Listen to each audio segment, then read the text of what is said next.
Hi, Tom, Hello. and to everybody, hello. It's good to be back.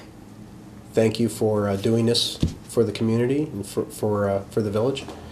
Your first question's about properties around town. You're right. The new high school is awesome, and our community is shaping up. But we do have some concerns. Council's well aware of areas in town, of certain properties that may lack the luster that they should have. There are several things that have or will be happening here in the relative short period of time. If you might recall, over the summer, the county received a grant from the federal government for demolition of residential properties. We're one of all the communities in Miami County that submitted properties. I'm happy to report that of the dozen or so properties that we submitted, the county has taken 3 of those properties to the Board of Health. 2 of the 3 properties were given the green light for demolition. One is on Washington Street, one is on North Miami. A third property, which is located in downtown, is actually given a 30 days to try to get up to code. My guess is they probably won't, and then they'll be put on the list as well. Those are the first 3 of about a dozen properties that we had submitted to the county. County's working diligently on making that happen. Now, there are a couple other properties in town that we have concerns for. I have received a number of complaints about, as an example, the red building down the street here, no windows, etc. There is an exterior maintenance code or an exterior maintenance ordinance here in town. That's going to be our next step. Our first step was to get people to mow their grass, take care of their outside of their properties. Now we're going to be addressing the property itself, or the physical structure itself, and executing that ordinance to make sure that they are maintaining the property to a community standard. So you'll be seeing more and more of that probably over the course of the next 6 months or so.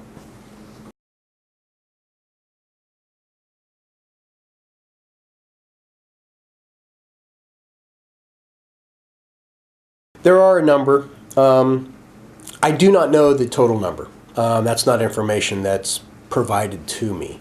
I will say, though, that we have seen a reduction in our water revenues. And the men that go door to door to read the meters have told me that they're seeing an increased number of empty homes. It is a concern. There have been a number of homes over the course of this past year that have been sold via sheriff sale. Of course, that's always a good thing once they are sold and they start to get fixed back up. But it really goes back to our exterior maintenance code. We're going to require the banks, if they own them, they got to fix them up. If not, we're going to be working with the county on more demolitions.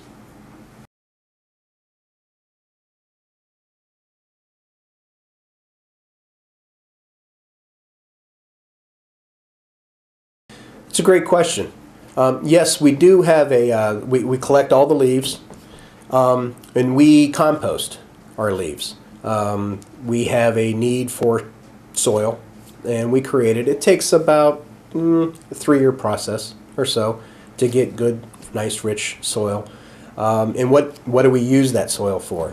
As an example, many may recall probably a month ago or so, 6 weeks ago, there was a traffic accident that took out a fire hydrant. When they took out that fire hydrant, we repaired the fire hydrant, and then we used the topsoil that we created around that fire hydrant and planted grass. That's just a small example of what we would use that dirt for. Now, there are a few farmers and property owners who also have us take the leaves that we collect, because we can't compost all the leaves 100%. We just don't have that capability. But we will give them to farmers who then turn them into the fields for nutrients for their farm fields and gardens. Fantastic.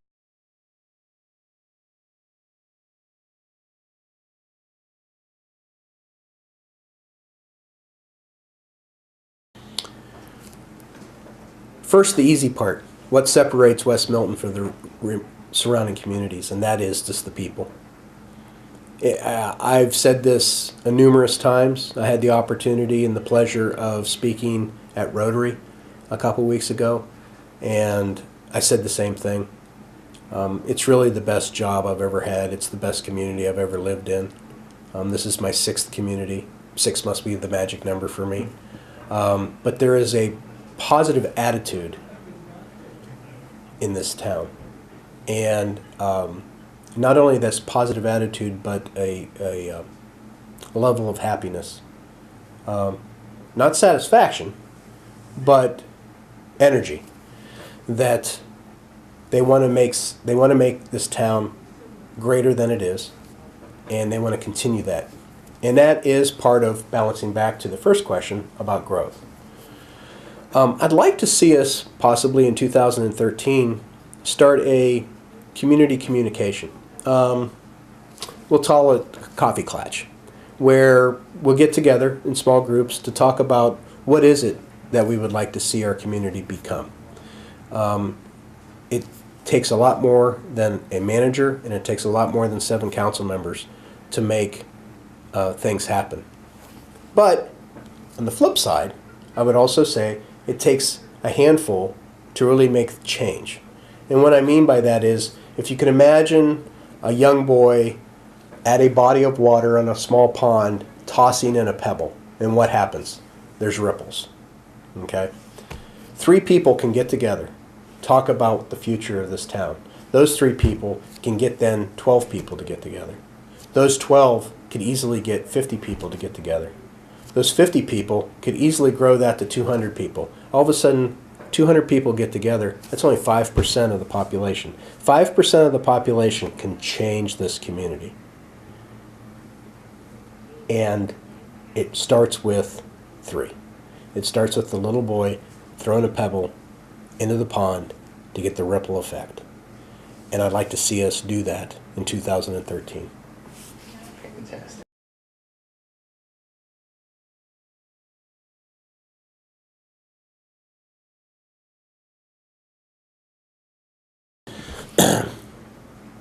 I would say that the finances of the city are okay.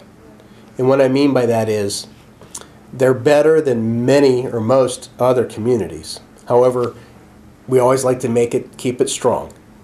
I'm pleased to say that we are presenting a budget for 2013 at the November council meeting that is just a exact same budget, actually $2,000 less than the original appropriation that was passed last January in 2012. We have flatlined our expenses. We have really done a good job of keeping them held down. And that is, it includes a 20+% increase in our healthcare costs, and we've seen our gasoline costs go up, we've seen our electric costs go up, we've seen salt costs go up, but we've been able to flatline our total expenses. So I'm very proud of that fact. But we are experiencing some what they call deficit spending. We're actually going to probably spend a few dollars more than what we're actually taking in, and that you can't sustain. Now, we do have a strong carryover. Carryover is the amount of money that is literally carried over from the end of one year into the next year.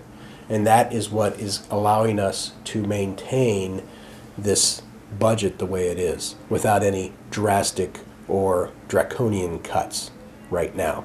So we're very dedicated in maintaining our services. But when it comes to debt, we will be debt-free in another year.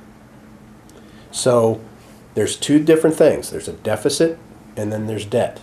And our debt will be non-existent.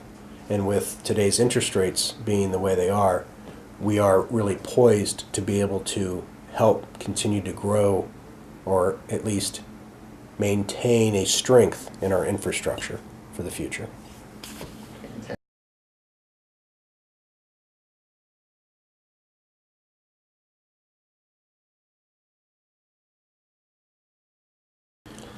I like to first start off by saying that I'm the messenger, and please do not kill the messenger.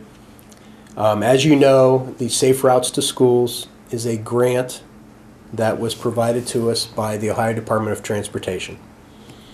When I first started here in January, the grant had not really been worked on for quite a number of months and was way behind.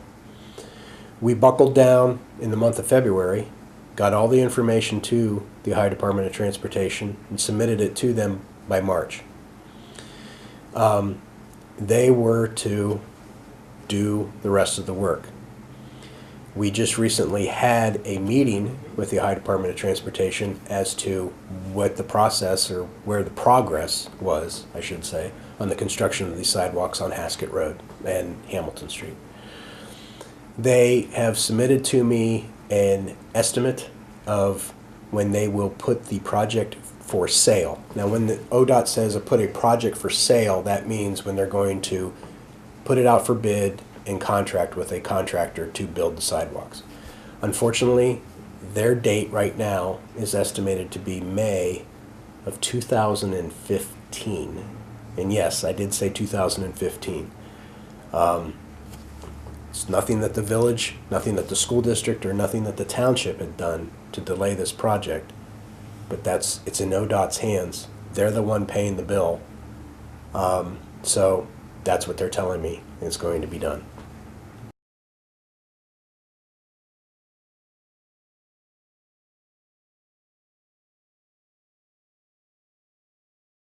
In 2013.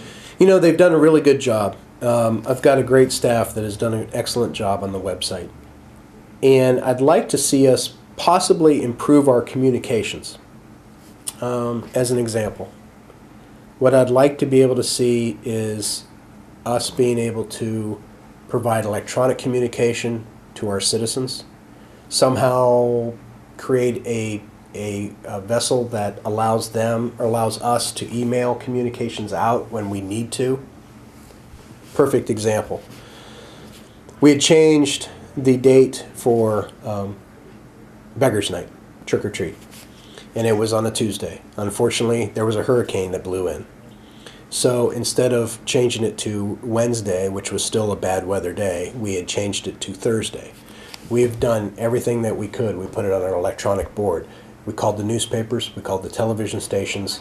The school district has a one-call system, and the township has a one-call system. They allowed us to utilize those.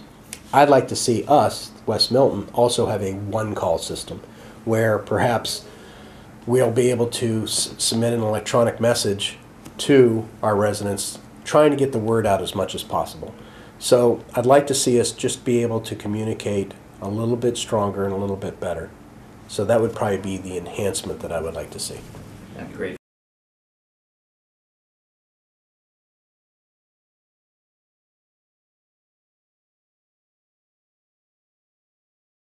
We have a set of challenges. Naming the biggest one probably is a little more difficult. I know there's a lot of concerns about healthcare. I have concerns about just the healthcare for our employees. It's going to be interesting now that the elections have been decided to see what's going to happen on a national level of finances. It'll be very interesting to see if there's going to be a negotiated compromise. You read it in Time and Newsweek and all the other magazines about going off the fiscal cliff. I really would like to think that our nationally elected officials are going to be able to come up with a compromise that keeps the markets in sound shape. That would be our biggest challenge, or would be actually that, and not being empowered to do anything, but what happens if. You can see, I've gone over the numbers, and you can really see, it's amazing to watch. You can really see when the economy fell off the cliff the first time in 2008 just by simply looking at our income tax, the revenue. I mean, it went right down. If it wasn't for the construction of the schools, which have now ended, the income tax would be much lower than it has been. We were just now getting back to 2008 levels. And now that school construction's over with, that's going to be a bigger challenge, is not saying to increase taxes, but we need to increase our revenues. That has to be job growth, economic development. One of the most exciting, and let me switch that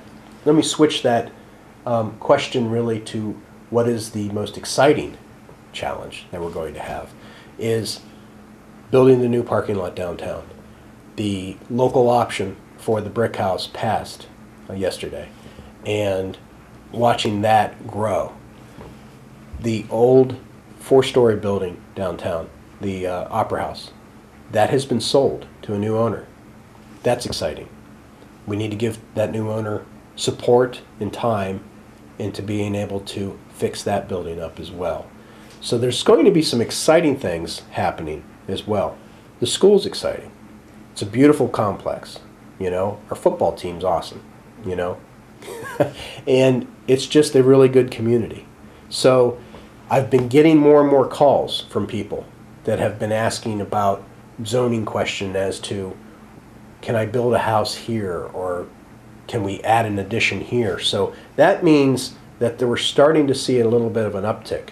You know what I mean? Communication is a little weak right now, but at least it is happening. So that would be our biggest, most exciting challenge, will be seeing what was happening there. Also, in our budget, which I've already talked about that we flatlined, you're going to actually see us do quite a bit of infrastructure and paving work this year, probably to the tune of around $150,000. So that's going to be a significant amount of money spent on our streets as well. And remember, it's flatlined, so I'm really proud of the fact of how we've presented that budget to the City Council.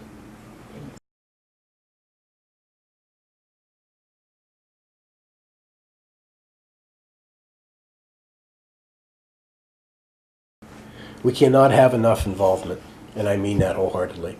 Please call me, 698-1500. Say that you want to be on our parks boards. Say you want to be on the Board of Adjustments. We've got a number of other committees that we want you to be involved in. We've got plans now with the schools to dedicate the elementary and middle school for recreational purposes. It's the geo center of the town. It's geo center of our population. It's a great place for a splash pad. It's a great place for the roller skate ramps. Something for the skateboarders. Something for everybody, you know, for recreational purposes. We need a more and bigger active park board. I would love to see a bicycle walking path that goes along the Stillwater River that connects with Bruckner, that possibly will eventually connect with Union and Inglewood. We need that type of recreational and cultural growth in this community. It's a great place to live. We want to continue that.